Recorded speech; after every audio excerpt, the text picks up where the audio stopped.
They say healing begins when you finally stop running. But no one tells you what happens when you actually do. When the noise fades and you meet yourself in the silence. For years, I couldn't stop moving. Every morning felt like a race, thoughts sprinting ahead before my feet even touched the floor. Work, messages, deadlines, scrolling, endless tabs open, both on my laptop and inside my head. Stillness felt dangerous, like something was wrong if I wasn't doing enough.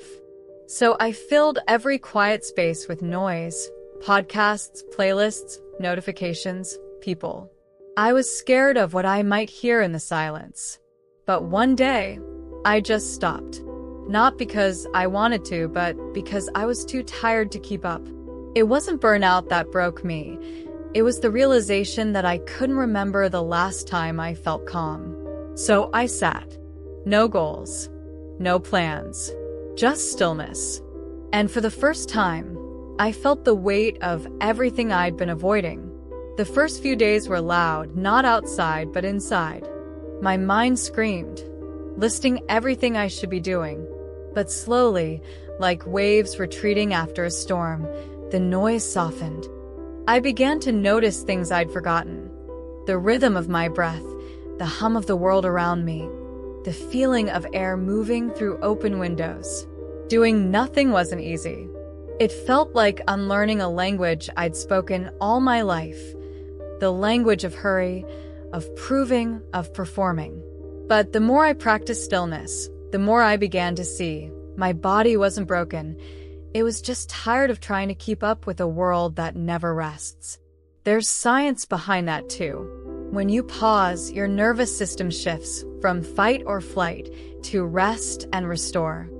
Your heart rate slows. Your breath deepens. Your brain waves move from chaos to calm. It's your body remembering what safety feels like. I didn't need to meditate perfectly or control my thoughts. I just needed to let moments unfold without turning them into projects. A 5-minute walk without my phone.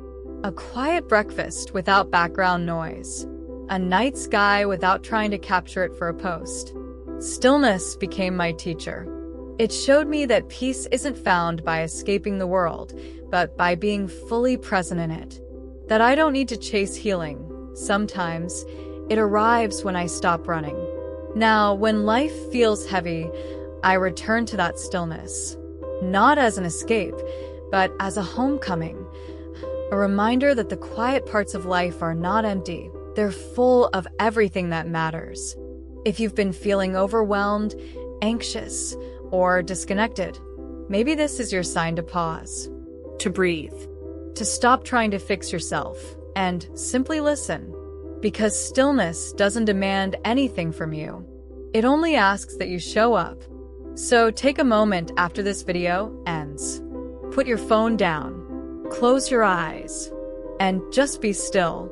You might be surprised at what begins to heal when you finally stop doing and start being. If this story resonated with you, subscribe for more calm storytelling like this. And in the comments, tell me, when was the last time you allowed ourself to do absolutely nothing?